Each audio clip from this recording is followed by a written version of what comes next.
Série Refúgio na Tempestade, parte 20. Juízos divinos através dos tempos. Um estudo atento sobre os juízos divinos através dos tempos nos traz a constatação de que há um denominador comum no comportamento humano daqueles que foram alvos ou objetos deste tratamento: o pecado contra o Espírito Santo. Tal pecado consiste na perda do desejo e da capacidade para o bem e na consolidação do mal. Não tem perdão porque a consciência humana a tal ponto se deteriora que se torna impossível repará-la, consertá-la. O ser humano perde a capacidade de uso do livre-arbítrio. Fica, portanto, programado no mal. Assim foi com Lúcifer, quando de sua expulsão do céu, e também com os antediluvianos. Com grande misericórdia, Deus suportou longamente a Lúcifer. Patriarcas e Profetas 19. Persistentemente, Lúcifer defendeu sua conduta e entregou-se amplamente ao grande conflito com seu Criador. Patriarcas e Profetas 21. Quanto a si, estava decidido a nunca mais reconhecer a autoridade de Deus. Patriarcas e Profetas 22. Tanto quanto dizia respeito ao próprio Satanás, era verdade que ele havia ido agora demasiado longe para que pudesse voltar. Patriarcas e Profetas, página 23. E viu o Senhor que a maldade do homem se multiplicara sobre a terra, e que toda a imaginação dos pensamentos do seu coração era só má continuamente. Gênesis 6:5. Na mesma condição estavam os habitantes de Sodoma e Gomorra, assim também os cananeus, eliminados por Deus através de Israel. A nação judaica foi, portanto, no decurso de sua história, muitas vezes, agentes dos juízos divinos nas suas guerras com nações vizinhas, e outras vezes foi alvo desses juízos, usando Deus povos da região. Sempre quando haviam alcançado avançado processo de pecado contra o Espírito Santo. Tais juízos vinham com dose maior ou menor de justiça, e, portanto, repassados com porção maior ou menor de misericórdia. Quanto à execução desses juízos, os dois grupos de passagens indicam que nem sempre Deus opera pessoal ou diretamente. Aliás, a única ocasião em que o fez pessoalmente foi no dilúvio. Em outras ocasiões, ordenou que seus anjos atuassem. Mas sua preferência, em decorrência de sua amorável natureza, sempre foi a conversão do pecador, porque não tomo prazer na morte do que morre. Ezequiel 18:32.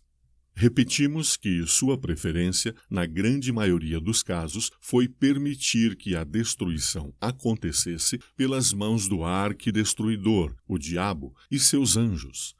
Podemos, deste modo, classificar essas duas situações em dois grupos distintos: juízos diretos, quando Deus ou seus anjos executam a sentença, e juízos indiretos, quando retira a presença protetora do Espírito Santo, em grande medida ou totalmente, dando condições para o arqui-rebelde, Satanás, operar pessoalmente e por seus anjos maus e ou usando também seus agentes humanos. Vejamos alguns exemplos.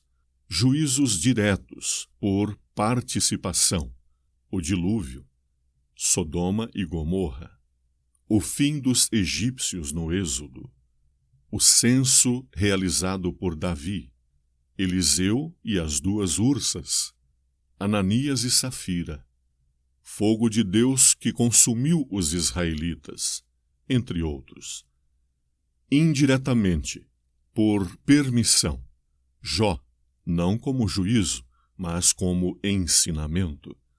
Eliminação dos cananeus, guerras de Israel contra nações vizinhas, guerras de nações vizinhas contra Israel, destruição de Jerusalém, a Revolução Francesa, os juízos antes e depois do tempo da graça, entre outros. No segundo caso, quando Deus permite, é bom lembrar que ele fica à frente do acontecimento, dirigindo tudo até ao limite por ele mesmo estabelecido.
Olá, estou aqui para lhe agradecer por estar comigo neste canal e também para lhe oferecer um presente.